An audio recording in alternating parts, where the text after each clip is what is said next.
Okay, hello folks, how you guys doing? My name is Mark. This is Why I Hate the World. My peoples, where you at? So, lots of stuff to talk about in the world today. Let's take a look at what we're working on. This is our evil, hideous tentacle beast. We're just going to be adding some more detail to it. Some like skin texture and so on. Maybe we'll add some color to it later on too. So, first thing we need to talk about is what is going on across the college campuses all around the country. So, those of you who weren't aware, there are dozens and dozens of sit-in encampment style protests pretty much everywhere in the country right now. In different colleges, that kind of thing. In fact, I believe it started in New York and has spread to around 50 different colleges around the country, which is pretty amazing. Students are protesting against the wars in Gaza. Basically, Israel's genocide in Gaza. It's not really a war. I mean, a war sort of necessitates that there's actually two sides fighting, and there's not really much resistance. I mean, there's a little bit of resistance, but Hamas is essentially destroyed. Israel is taking this opportunity to commit ethnic cleansing on the area of Gaza and kick everybody out so that they can repopulate and build multi-million-dollar homes on prime beachfront property, just like Jared Kushner said. Pretty messed up. Students in the United States are protesting against this, which is fantastic. I'm very happy to see that, but I just don't really think it's going to do very much. But we'll get into that in a minute. So what exactly is going on? Well, they're starting these sort of encampment-style protests where they basically just show up and set up tents and just move in and live in an area, and that's the protest, essentially.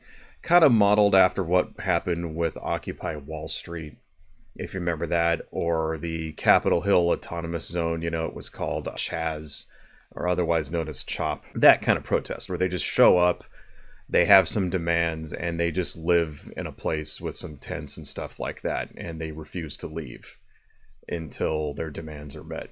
Started in New York, and it's, like I said, at around 50 different university campuses around the country. Some of the more notable ones, Ohio State University, California State Polytechnic, UCLA. They're actually calling that one the UCLA Liberated Zone. Arizona State University, Indiana University, Portland State University, USC in Southern California, George Washington University. So it's pretty much all over the country. That's not counting innumerable sit-ins and walkouts and other types of protests, which are not of the encampment type. And I've actually even seen on Twitter that this has spread to other countries as well. There's encampments now in Canada. There's one at Tokyo University. So that's kind of cool. The movement is off and to the races, gaining steam. I believe it's only been about a week, maybe a little over a week since all this started, which is great to hear. But is it going to actually do anything? Probably not. Probably not. And I really hate to say that, and I don't mean to be a Debbie Downer about it, but these types of direct actions are not very good as far as getting policy changes. Not really. I mean, here's the thing, right? What do these types of protests actually accomplish? Well, they're great for spreading your message. They're great for getting your message in the media and getting people in the media talking about your message. So that's what they're essentially there for, these types of direct actions. And when I say direct actions, essentially any protest, right? But especially this kind of protest, this kind of long sustained sort of just live-in protest where it just goes on and on week after week after week. And this is what ends up happening with these, right? Is that in the beginning, you get lots of news coverage. Oh, the students are occupying this park, or they're occupying the student union building or something, or they're camping out outside of the Goldman Sachs at Wall Street, whatever. They tend to get lots of news coverage. And then the further it goes on, It just sort of trickles out as the news moves on to something else. And you even see the same thing in social media. Week number one, lots of coverage, lots of solidarity, lots of people posting that they're like, yeah, we're down for the cause, whatever. Week number two starts to peter off. Week number three, people start forgetting. And eventually what ends up happening is that the news coverage turns against the protesters. Because this is what happens, folks, right? The right-wing media gets a hold of it. They start posting examples of weird and crazy people at these protests. People doing things like littering all over the place, leaving their trash everywhere, pissing on walls and stuff like that. Or even if there's examples of people being violent, you know, maybe there's people smashing windows or something. Maybe there's people vandalizing cop cars or fighting against police. When the authorities call the cops on people, and the cops inevitably get brutal, which is what they always do, especially when there's left-wing protesters, the cops always get brutal, you know. It doesn't seem to be when there's right-wing protesters. When there's right-wing protesters, the cops are A-okay with them. They're actually super cool. They never do anything wrong. They never beat the crap out of right-wing protesters. They never, like, shoot them with fucking rubber bullets or, like, anything like that. It's only when there's left-wing protesters where the cops get fucking nasty and start throwing out fucking tear gas and attack dogs and rubber hoses and shit. That's what ends up happening. So then negative stories start getting pushed around in the news about people in the protests, especially after the right-wing media machine starts sinking their teeth into it.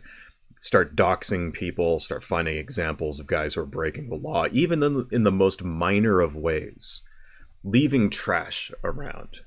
I don't know if you guys remember back during the Occupy Wall Street, but I remember the stories in the news, especially the right-wing hit job stories about how they're just leaving garbage everywhere, blah, blah, blah, blah, blah. Well, what does that do to your direct action is that it turns the public's support away from your direct action.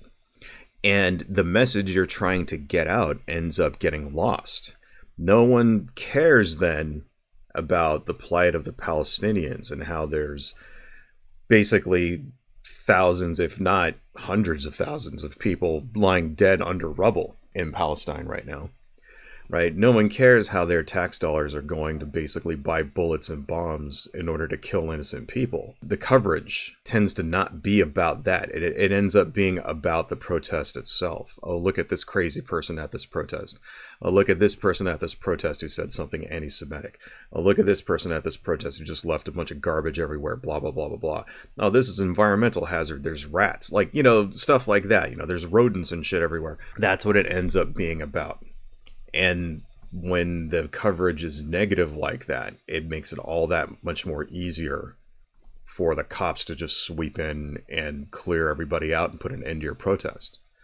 And that's what happened basically with these types of protests in the past. That's what happened with Occupy Wall Street. That's what happened with Chaz, you know, the Chop Chaz, whatever, the Seattle's autonomous zone, whatever it was called. I mean, there was multiple names for it. That's what happened with all these things. And so the thing is, what they're trying to do at these protests, they're trying to emulate the Arab Spring.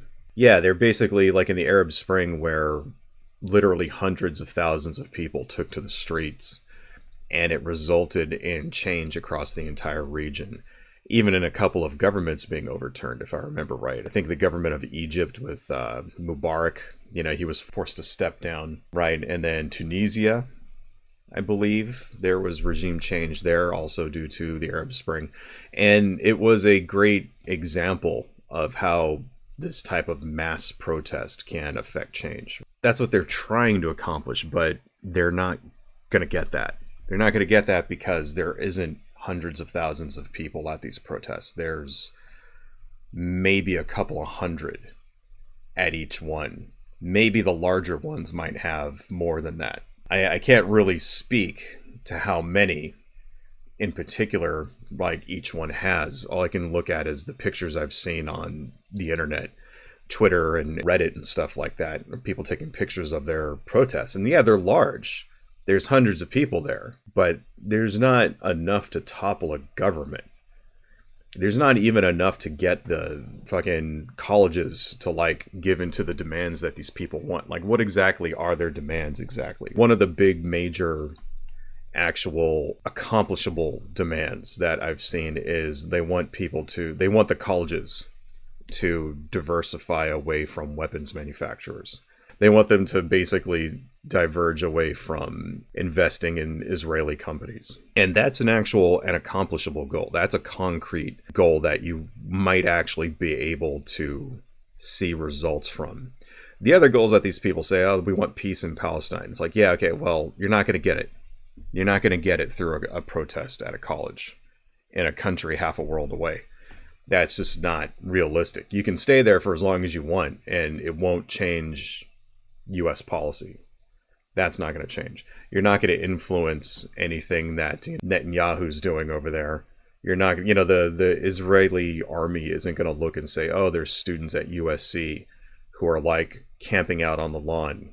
We better stop our genocide. It's like that's not going to happen. Be realistic. But the realistic goals, yeah, those actually could be accomplished. The actual goals of getting the university to take its money out of companies that murder people, stop investing in companies that create weapons, right? That actually could be a thing that happens. But are you going to get it just by camping out on a lawn? No. You know what would actually maybe get a university to divest like that, might actually get some results if all of these students stopped paying their tuition. The thing is, it can't just be the people at the protest. It has to be everybody. See, that's the thing. That's how these protests like this, they always fail, because they're not big enough. If you got every single student at Georgia State University, for example, to just suddenly say, you know what, we're not paying until you divest the money that goes into the different, because like each college has like a trust fund and shit like that, right? It's like, if you take our money and you divest it away from these companies, and this is what you got to do, you got to list out the actual companies, right? It says, okay, we don't want it going to this one, and General Electric, and we don't want it going to Caterpillar and all these other companies that do business with Israel. And then you got to get, if not everybody, a large number of students to then not pay their tuition, then you'll see some shit start moving. Then you'll see, okay, the president of the university and shit and the board or whatever the fuck they have, they'll start seeing some movement once their money starts drying up. That's what'll happen. That's the problem, is that these movements they're not big enough, because it takes time to create a movement like that. You can't just pass out a bunch of flyers and then have like a bunch of people show up and eat pizza and smoke weed on the fucking lawn and then expect there to be change. And the thing, the word that I'm getting, the feeling I'm getting just from seeing comments from people at these protests, is that they understand this. They understand that this is like performative. They know that there's not going to actually be any real actual results. I mean, especially when it comes to influencing United States foreign policy. They know that there's no fucking chance of that shit happening. And you kind of want to know why that's not going to happen. It's because the people at protests like this, they don't vote. These protests, these types of movements are not translating into electoral movements, right? That's how you actually get change in this country, whether you like it or not. And a lot of the types of people that go to these protests, they're like leftists and anarchists and shit like that. They're people who purposely don't participate in the electoral process. They don't participate on purpose. They don't vote on purpose. They don't donate their money or their time, because they don't believe in electoralism, because they think that it is propping up an unjust system. And, in some respects, they're right. The United States government and our society in general is not a just system. There's a lot of injustice in our country, in all of the institutions of our country, especially when it comes to governmental institutions and political parties and shit like that. Yes.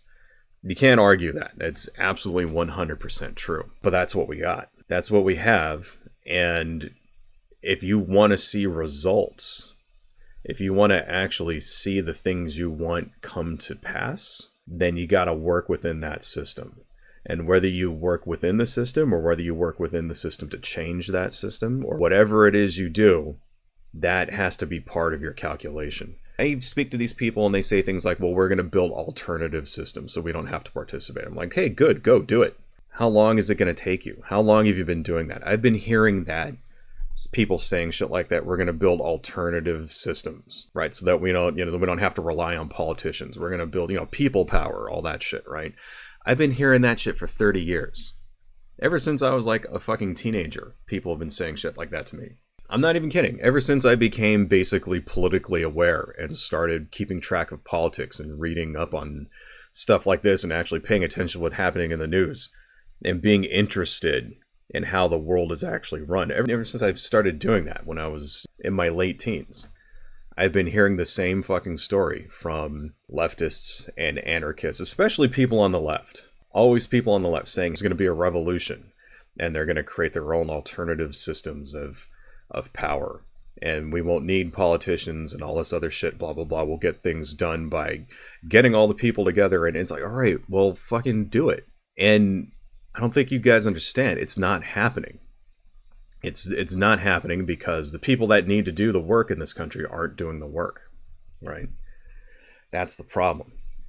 See, you'll notice, folks, that the movements in this country, the movements that relied on direct action in this country, started out as protest movements, but they had specific goals in mind, which they accomplished through electoralism. They accomplished these by voting for people who were open to their causes and who got laws passed, and by pressuring politicians who were already elected into getting such laws passed. That's how change happens in this country, all right? And every political movement that we can look back and see positive change when it comes to things like human rights in this country, that's how it worked, okay? Women's suffrage, that's how it worked. It wasn't just, people just didn't like write their congressman and then suddenly women got the right to vote. There were literally decades of a movement being built, of people protesting for literally decades, going all the way back to the fucking middle of the 19th century and shit, like the 1840s and 50s and shit, until finally women got, the right to vote. And it took decades. It took a long ass time, but that's how it worked. You know how it happened? They got their husbands to support people who were politically, and politicians came out and said, okay, women should get the right to vote. And they passed a law saying women can vote. And now women can vote in every state in this country. That's how it happened. All right. Civil rights movement was the exact same thing. Civil rights movement, it wasn't just people going out and marching and then suddenly everything was equal and all of the institutional racism got outlawed. That's not what happened either. There were decades and decades and decades of people protesting, yes. Direct actions, yes. But you know what also happened? The Civil Rights Act. Okay, putting pressure on politicians such as Lyndon B. Johnson and, other people in order to get that passed, in order to guarantee things like the right to vote, equal treatment under the law, getting rid of institutional racism and discrimination and shit like that. Like, it took forever, but the way it happened was through electoralism. And a combination of electoralism and a popular movement, right? That's how it happened. People just didn't go set up tents outside of the White House and just stay there forever until suddenly they said, you know what, black people should have the right to vote. That's not how it fucking worked, okay? And that's how it works with every other movement that we've had in this country. The movement to legalize abortion, movement to legalize marijuana, the environmental movement, gay marriage even. That's how it fucking worked. So that's the problem, is that the people at these protests, they don't believe in voting. They don't believe in our system of government. They don't believe in basically electoral politics. And that's why they never get the things they want. That's why it doesn't translate into actual real change. It's kind of sad because there is some people who go to these protests thinking, yeah, this is what we got to do. And they get shunned. If you go on any sort of leftist space on the internet, like say Reddit or something like that, like they'll ban you for saying that you should vote. Like go to BreadTube. Go to BreadTube. That's a place. BreadTube, it's like they post like leftist videos and stuff and like a lot of media analysis and shit like that, there's a rule: no electoral politics. Because it's run by dumbass, idiot, fucking anarchist morons who don't understand that no one gives a shit if you stand around waving a sign. Nobody cares. You know, if you go set up a fucking tent in a park and sleep there for 30 days. And eventually your protest is going to fucking run out of steam. The cops are going to go through there with bulldozers. That'll be it. And what will you have accomplished? Absolutely fucking nothing. You got to take that energy that you get in the early days of the protest, and you got to organize around that energy. Organize around that. You have to take time to build the movement up. Raise money. Start political organizations. Go out and register people to vote. Support candidates. Find candidates. You know, are there no candidates out there that believe the shit that you want? That don't support your positions? Then field some candidates. You know, where do you think AOC came from? Okay, she just didn't decide, oh, I'm going to go. So they actually went and recruited her. Said, hey, you want to fucking run for office? We'll support you. Look where she is now. What would the country be like if we had 50 senators that were like AOC? Let's not even every single one. Let's say we had 20 senators like her. And let's say we had 100 House reps like her who believed in the exact same shit that she believes in. Supports the cause that she supports. What do you think our politics would be like then if we actually had a strong, progressive movement that was capable of getting shit done? And not just a handful of them like we have now, like, you know, what, 6 or 7 progressive people and that's it. No, that's what it takes. And that's just not going to happen overnight because you and a bunch of friends are camping out on the lawn, roasted marshmallows and, like, you know, singing like fucking peacenik songs and smoking weed and shit. No, that just doesn't happen because you go out and you protest and you make a lot of noise and you wave a sign around. And you, like, basically camp out on the lawn for a month. It takes work.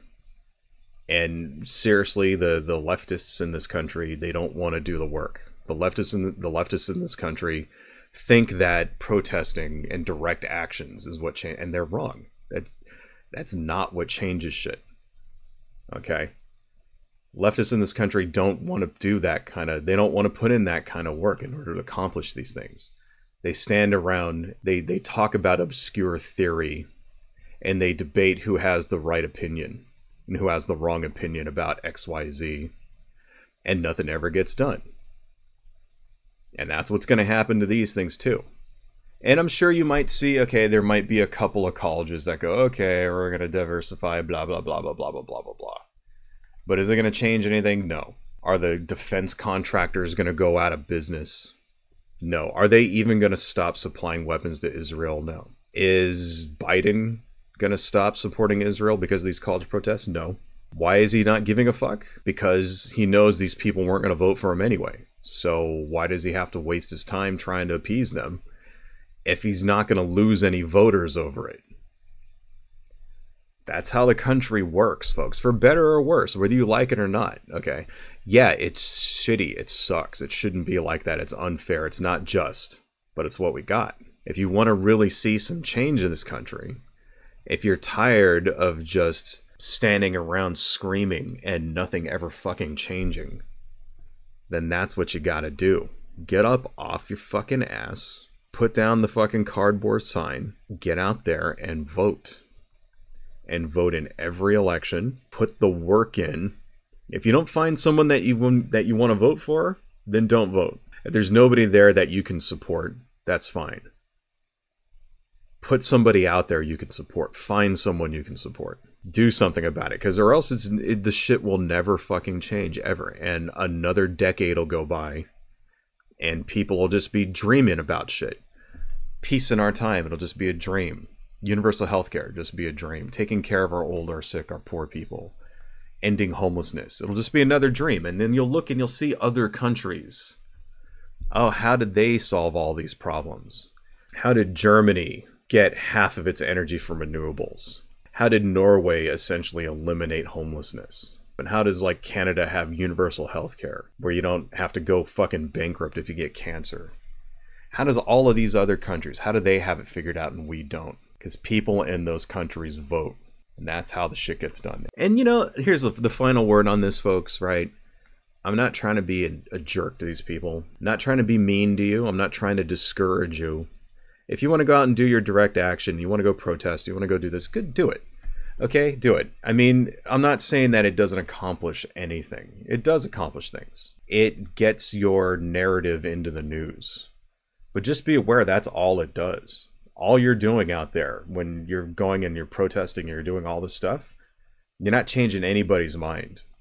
All you're doing is you're getting news coverage. That's the best thing you can expect from your protest, is to get news coverage so that people at home will debate your cause. And that's really all that's going to change. So, unless you start getting violent, which will be a subject for another video. Spoiler alert, do not get violent, folks. Violence does not solve anything. Hello folks, if you like what I do and you want to support the channel, please consider buying something from my Etsy shop, supporting me on Patreon, liking and subscribing, and checking me out across my social media links listed below. Thank you all so much, and see you next time.